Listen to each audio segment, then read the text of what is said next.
My wife's brother tried to ruin our marriage, but love survived his lies and control. From the beginning, my brother-in-law wanted to control our marriage. He told my wife I wasn't loyal, that I'd ruin her life. For years, his words poisoned our home. When the truth finally came out, it broke her heart. Not because of what he did, but because she almost believed him. We rebuilt slowly, stronger than before. Hear this. I thought marrying Sarah was the beginning of forever. I didn't know her brother had already decided I wasn't good enough, and that he'd spend the next 5 years trying to prove it. This is the story of how family love became a weapon, how trust turned into doubt, and how the person who promised to protect my wife almost destroyed us both. They say blood is thicker than water, but what they don't tell you is that sometimes blood can drown you. This is how it started. This is how I almost lost everything. Welcome to my Reddit diaries, where every story reveals the unseen battles within families. Don't forget to subscribe, and tell me in the comments, where in the world are you watching from? The first time I met Marcus, he looked at me like I was temporary. It was at a family barbecue, 6 months before Sarah and I got engaged. He shook my hand with just enough pressure to make it uncomfortable, held eye contact just a second too long, and said, "So you're the new one. Not the boyfriend. Not the guy she's been telling us about. The new one. Like there had been others. Like there would be more after me." Sarah laughed it off. "Marcus, don't be weird." But he didn't laugh. He just smiled, that tight smile people give when they're being polite but don't mean it, and walked away to flip burgers. I remember watching him at that grill, the way he kept glancing back at us, the way his jaw tensed every time Sarah leaned into me. Her mother noticed too. She touched my arm and said softly, "Don't take it personally. He's just protective." I nodded. I understood protective. I didn't understand what was coming. When I proposed a year later, Sarah cried. Happy tears. The kind that make your chest feel too full. She said yes before I even finished asking. We called her family immediately. Her mother screamed with joy. Marcus said, "Congratulations," and hung up. Sarah's smile faltered for just a moment. "He's probably just busy," she said. But I saw the hurt in her eyes. I should have paid more attention to that hurt. I should have understood it was just the beginning. The wedding day was perfect. Golden autumn light, leaves falling like confetti, Sarah in a dress that made me forget how to breathe. But during the reception, Marcus pulled her aside. I watched them from across the room. He was talking intensely, holding both her hands, and she kept shaking her head. When she came back, I asked if everything was okay. "He's just being Marcus," she said. "He wanted to make sure I was really ready." Ready. Like marrying me was something you had to brace yourself for. The first year of marriage was good. We were broke and happy, living in a cramped apartment with furniture from thrift stores and dreams bigger than our bank account. But Marcus was always there. Not physically, but in the way shadows are always there when there's light. He'd call Sarah every other day. Show up unannounced on weekends. Text her late at night asking if she needed anything. At first, I thought it was sweet. Brotherly love. But then I started noticing patterns. He'd ask about my job in a way that felt like an interrogation. "How's work going? They treating you right? Making enough to keep my sister comfortable?" Every question had an edge. Every conversation felt like a test I was failing. Sarah would defend me afterward. "He doesn't mean it like that," she'd say. But the thing is, he did mean it like that. He meant every word exactly how it sounded. 6 months into our marriage, Marcus told Sarah he saw me having lunch with another woman. She came home that evening quiet. Not angry, just quiet. That was worse. We were making dinner, chopping vegetables side by side, and she said, "Marcus saw you today. At that Italian place downtown." I stopped chopping. "Okay." She kept her eyes on the cutting board. "He said you were with a woman. Looked pretty serious." My stomach dropped. Not because I'd done anything wrong, but because I knew where this was going. "That was Jennifer from accounting," I said. "We were discussing the quarterly budget. I told you about that meeting this morning." Sarah nodded slowly. "I know. I told Marcus that." But he seemed really concerned. Concerned. That word hung in the air between us. I put down my knife and turned to face her. "Sarah, you believe me, right?" She looked at me then and I saw it. Just for a second. A flicker of it in her eyes, gone as fast as it appeared. "Of course I believe you," she said. And I knew she meant it. But that flicker had been there. That tiny moment of hesitation. Marcus had planted a seed and we both knew it. The calls increased after that. Marcus started checking in more frequently. "How are things? Everything okay? You need anything?" Code for, "Is he treating you right? Is he being faithful? Are you sure you made the right choice?" And Sarah, caught between her husband and her brother, started pulling in 2 directions. She'd defend me to him and defend him to me, stuck in the middle of a war she didn't start and didn't know how to end. Then came the family dinners. Every Sunday at her mother's house. The whole family gathered around a table that felt smaller every week. Marcus would sit across from me, And the questions would start. Casual at first. How's the job search going? I heard layoffs are coming in your industry. You guys thinking about buying a house soon? Sarah's friends are all buying houses. Each question designed to highlight what I wasn't doing, what I wasn't providing, what I wasn't enough of. I'd answer calmly, professionally. But inside, I was screaming. Sarah would reach for my hand under the table, squeeze it, a silent apology for something that wasn't her fault. Her mother would change the subject. But Marcus would just smile, take another bite of food, satisfied that he'd drawn blood. The breaking point came on a Sunday in October. We were all gathered at the table, passing around pot roast and mashed potatoes, when Marcus said, "Sarah, you remember Jessica's husband? The one who just made partner at that law firm." Sarah glanced at me nervously. "Yeah, I remember." Marcus nodded, cutting his meat. "That's the kind of stability Dad would have wanted for you. Someone established. Someone who could really take care of you." The table went silent. Even the sound of forks on plates stopped. Sarah's mother said, "Marcus, that's enough." But Marcus just shrugged. "I'm just saying what Dad would have said. We all know it's true." I felt Sarah's hand tighten around mine. Felt every eye at that table waiting to see what I'd do. I could have exploded. Could have told Marcus exactly what I thought of him and his dead father's imaginary opinions. But I didn't. I set down my fork, looked at Sarah, and said, "I need some air." I walked outside into the cold October evening. The porch light cast long shadows across the yard. I stood there, hands in my pockets, breathing fog into the night, trying to remember why I was fighting so hard for a family that didn't want me in it. The door opened behind me. Sarah. She came and stood beside me, not touching, just present. "I'm sorry," she said quietly. I didn't respond.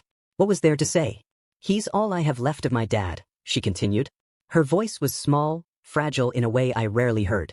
"When Dad died, Marcus stepped up. He took care of everything. He took care of me. I know he's difficult, but he's just scared of losing me." I turned to look at her. Really look at her. Tears were running down her cheeks, silent and steady. "And what about losing me?" I asked. "Does that scare you at all?" She looked up shocked. "What? Of course it does. You know it does." I shook my head. "I don't think I do know that, Sarah. Because every time Marcus disrespects me, every time he questions whether I'm good enough for you, you defend him. You explain him. You make excuses. But when has he ever had to explain himself to you? When has he ever had to choose between hurting you and hurting me?" "That's not fair," she said. But her voice lacked conviction. "Isn't it?" I asked. "Your brother has spent our entire relationship trying to convince you that marrying me was a mistake. And you keep letting him. You keep letting him into our marriage, into our home, into your head. So I need to know, Sarah, whose side are you on?" "Don't make me choose," she whispered. And that was the problem, wasn't it? She wouldn't choose. Couldn't choose. Because choosing me meant betraying the brother who'd been her rock when their father died. But not choosing me meant slowly letting our marriage erode under the weight of his disapproval. We stood there in the cold, two people who loved each other, separated by a ghost and the man who wouldn't let him rest. We drove home in silence that night. The kind of silence that's louder than any argument. When we got to our apartment, Sarah went straight to the bedroom. I stayed in the living room, sitting in the dark, staring at nothing.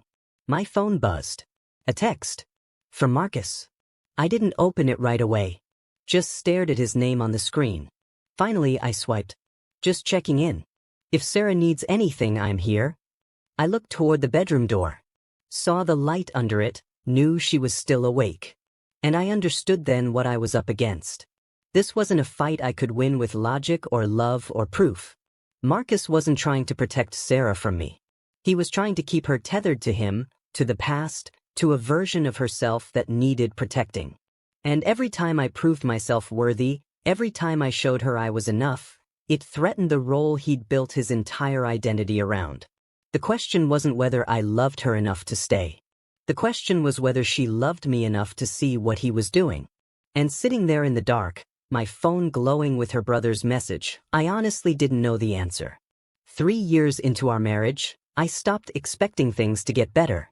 I just hoped they wouldn't get worse. I was wrong. By then, Marcus wasn't just a problem at family dinners or an uncomfortable presence at holidays. He was in our home, in our conversations, in the space between Sarah and me when we lay in bed at night. His voice was always there, echoing in her doubts, shaping her fears, rewriting our story into something darker than it ever was. Sarah had changed. Not all at once, but in small ways that accumulated like snow before an avalanche. She checked her phone more. Smiled less. When I'd reach for her hand, sometimes she'd take it, sometimes she wouldn't. We still said I love you, but the words had started to feel like muscle memory rather than truth. And through it all, Marcus was there. Calling, texting, showing up, always with the same message wrapped in concern. Is everything okay? Are you happy? You know you can tell me anything, right? The real shift came on a Tuesday in March. I'd been planning our 5th anniversary trip for months. Paris. Sarah had always wanted to go to Paris. I'd been saving money in a separate account, putting away a little each paycheck, keeping it secret so it would be a surprise. It was supposed to be proof that I could give her the world, even if it took time. Instead, it became the weapon Marcus used to almost destroy us. Sarah came home from work that evening and went straight to the bedroom. Didn't kiss me hello. Didn't ask about my day. Just walked past me like I was furniture. I followed her. She was standing by the window, arms crossed, staring out at nothing. What's wrong? I asked. She didn't turn around. Marcus called me today. At work. My stomach tightened. What did he want? He's worried about us, she said, her voice flat. He's worried about our finances. About whether we're being honest with each other. I stepped closer. Sarah, what are you talking about? She finally turned to face me, and I saw tears in her eyes. Not sad tears. Angry ones. He told me you have a separate bank account. Money you've been hiding from me. He asked if I knew about it, and I had to tell him I didn't. Do you know how that felt? To hear from my brother that my husband is hiding money from me? The room tilted. Everything I'd been planning, all the surprise and joy I'd imagined, turned to ash. I can explain, I said.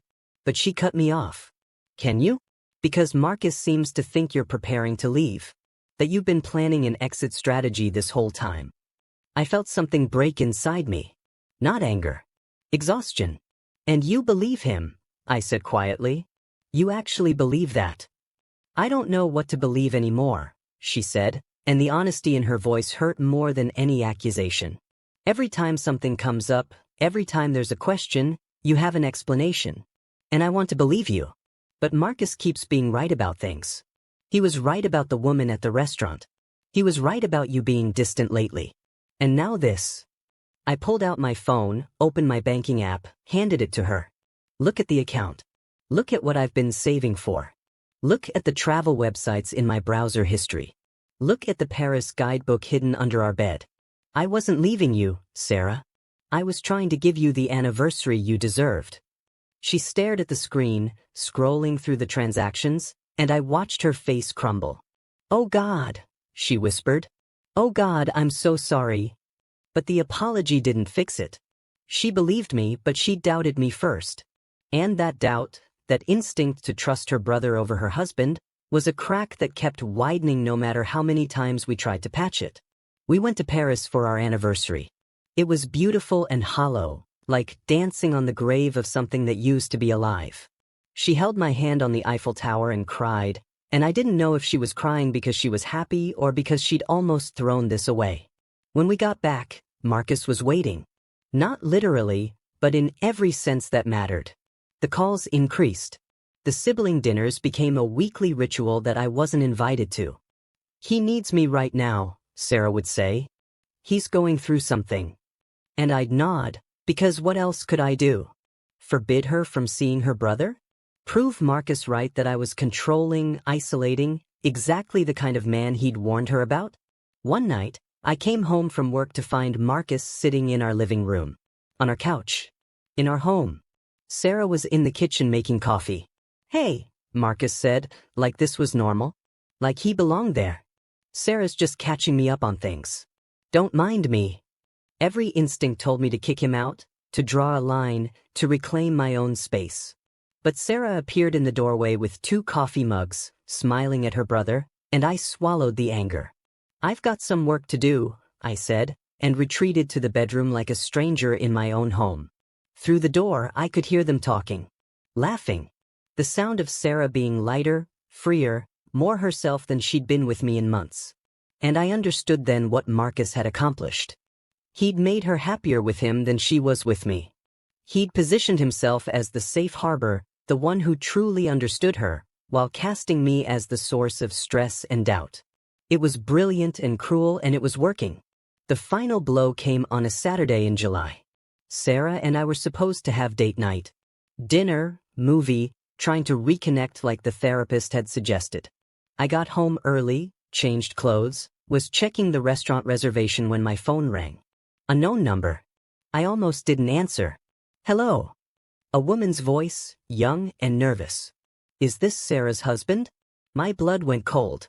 Who is this? I need to tell you something, she said. I was paid to approach you last month. At Murphy's bar. The guy who paid me, he said he was your wife's brother, that it was for a surprise party or something. He wanted me to flirt with you, get close, let someone take photos. I thought it was weird, but he paid me $200 and I needed the money. But I've been feeling guilty about it, and I needed you to know. In case those photos ended up somewhere they shouldn't. I stood there, phone pressed to my ear, the room spinning. What photos? I asked, but I already knew. Already understood. The woman described that night, the bar I'd gone to with coworkers, the moment she'd approached me with a smile and a scripted story about loving the same band. I'd been polite, talked for maybe 5 minutes, then excused myself. Professional. Appropriate. Faithful. But in photographs, with the right angle, the right lighting, it could look like so much more. Did you send the photos to anyone? I asked. She hesitated. He told me to text them to a number. I did. I'm sorry. I didn't know it would hurt anyone.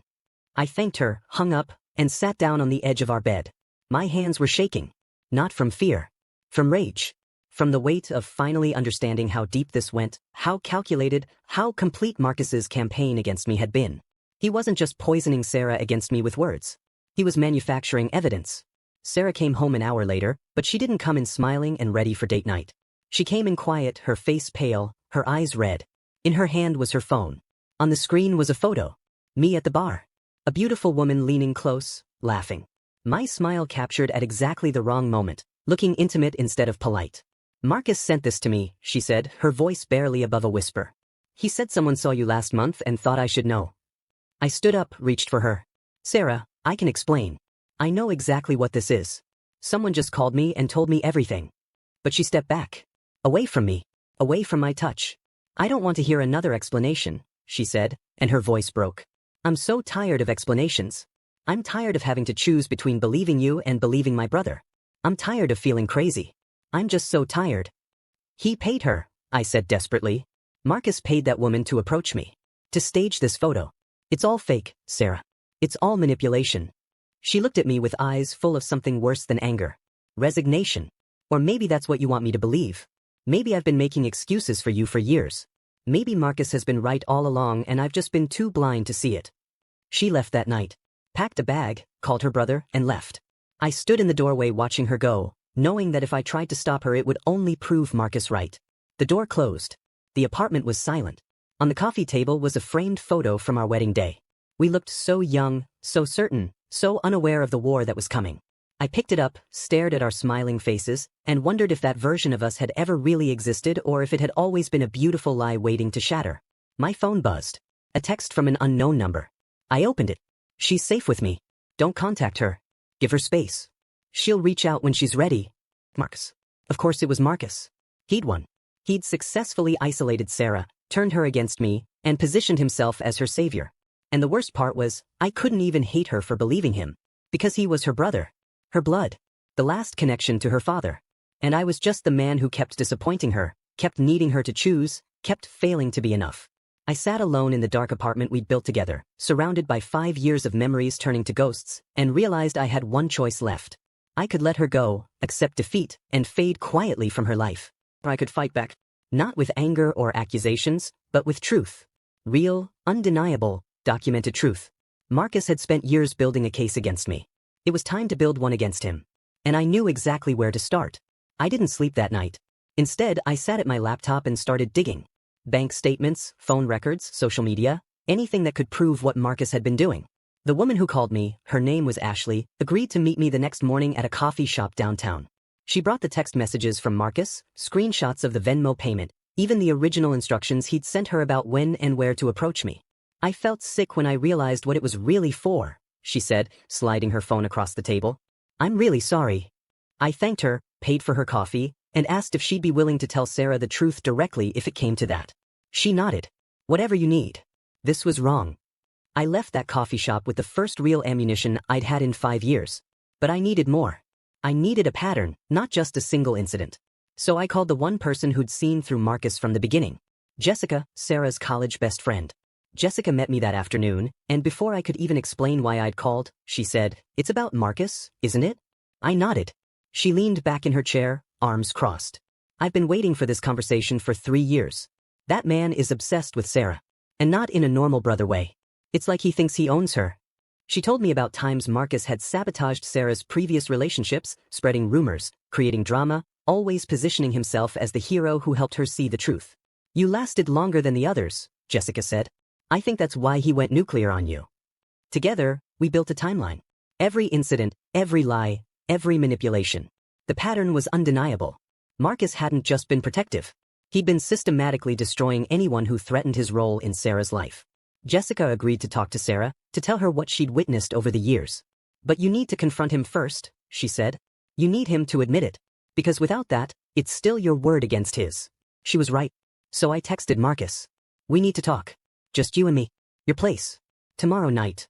He responded within minutes. "Finally ready to step aside? Come by at 7.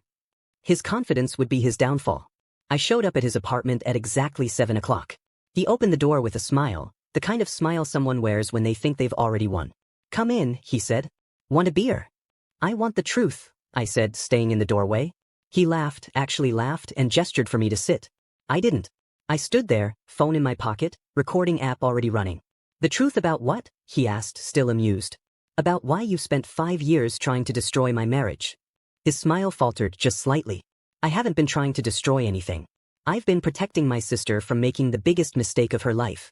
"By lying to her?" I asked. "By paying women to frame me? By turning every normal moment into evidence of betrayal?" He set down his beer, and the amusement drained from his face. "I did what I had to do. Sarah deserves better than you. She always has. And deep down she knows it. I just helped her see it." "Why?" I asked. "What did I ever do to you?" He stood up, paced to the window, looked out at the city lights. When he spoke again, his voice was different. Quieter. "You took her from me. Just like every other guy who came before you. Except you were different. You actually made her happy. You made her think she didn't need me anymore. She's your sister, Marcus. Not your property." He spun around, and I saw something I'd never seen before. Real, desperate fear in his eyes. "She's all I have left. Do you understand that? When our dad died, I promised him I'd take care of her. I was 17 years old watching him die, and he made me promise. So I raised her. I protected her. I was there for every bad grade, every breakup, every nightmare. Not you. Not anyone else. Me. If you're watching this and you've ever had to fight for your relationship against someone who claimed to love your partner, hit that like button. Because what happened next changed everything. I don't want your pity," Marcus continued, his voice shaking. "I want my sister back. I want things to go back to how they were before you showed up and convinced her she needed a husband more than she needed her brother." And there it was. The truth he'd been hiding under years of manipulation. He wasn't protecting Sarah. He was protecting himself from losing her. "She never stopped needing you," I said quietly. "You made her choose. Every lie you told, every doubt you planted, you forced her to pick between us. And that's not love, Marcus. That's control." He sank back onto the couch, head in his hands. I didn't know what else to do. Everyone leaves. Everyone always leaves. I couldn't let her be another person who left me behind. "So you tried to make me the villain," I said. "You paid Ashley to approach me at that bar.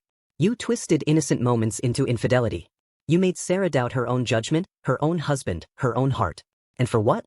So you could keep her tethered to a past that's been dead for 15 years. He looked up at me, tears running down his face. I watched our dad die. I held his hand while he took his last breath, and the last thing he said to me was, "Take care of your sister." That's all I've been trying to do. Take care of her. Keep her safe. Make sure no one hurts her the way losing him hurt us. "But you're the one hurting her," I said. "Can't you see that? Every lie, every manipulation, every time you made her doubt me, you hurt her. You broke her trust. You made her feel crazy. You turned love into a weapon. And the man you promised to honor, your father, he wouldn't recognize what you've become." Marcus broke then. Completely. He told me everything. Every lie, every scheme, every calculated move.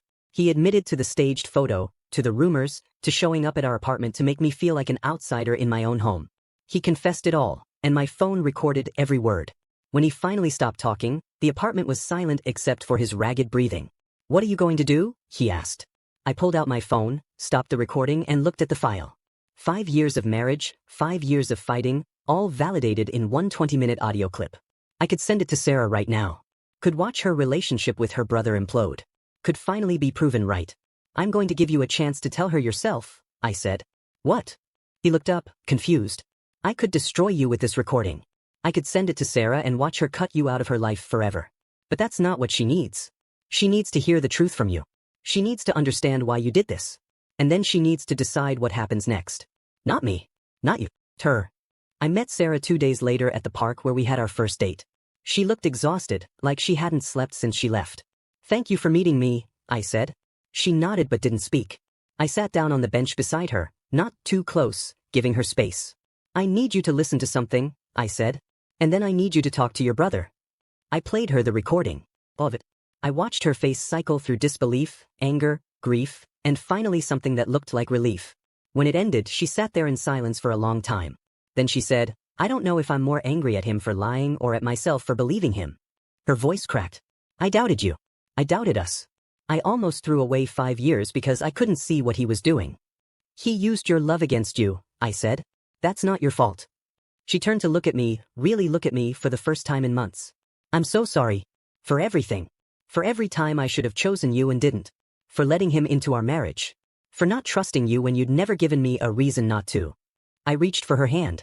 This time, she didn't pull away. She confronted Marcus that night. I wasn't there, but she told me about it later.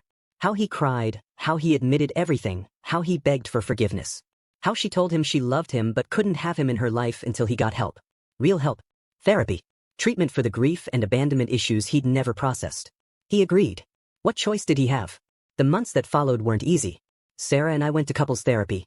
We talked about trust, about boundaries, about how to rebuild what had been broken. Some days were good. Some days the doubt would creep back in, and she'd have to actively choose to believe in us. But she did choose. Every single day, she chose us. Marcus kept his word. He started therapy, worked on himself, gave us space. 6 months later, he sent me a letter. A real, handwritten letter. In it he apologized. Not with excuses or justifications, just a simple, honest apology. He said he was learning to let go, to understand that love doesn't mean ownership. He said he hoped one day I could forgive him, but he understood if I couldn't. I never responded to that letter. But I kept it. Sarah and I renewed our vows on our 6th anniversary. Small ceremony, just close friends and family. Marcus wasn't there, but Sarah called him afterward and told him about it. They talk now, carefully, with boundaries. He's learning to be a brother instead of a jailer. It's slow, but it's progress. People ask me if I'd do it all again. If I'd marry her knowing what was coming. The answer is yes. Every single time.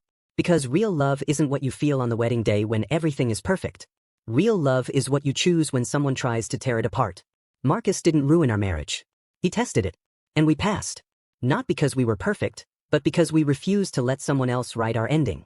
If you're fighting for your relationship right now, if someone in your life is whispering doubts, planting seeds of mistrust, hold on. The truth always comes out. And when it does, you'll know who really had your back. Sarah and I were still here. Still fighting. Still choosing each other. And that brother of hers, he's learning that love doesn't mean control. It means letting go and trusting that if it's real, it'll come back to you. That's our story. That's how love survived. If this story resonated with you, if you've ever had to fight for love against impossible odds, leave a comment below. Tell me your story. Tell me where you're watching from. And subscribe to my Reddit diaries, because every week we share stories of survival, betrayal, and redemption. Stories that remind us we're not alone in our struggles. Thank you for listening. Thank you for being here. And remember, the best relationships aren't the ones without problems. They're the ones where both people decide the problems are worth solving. See you in the next story.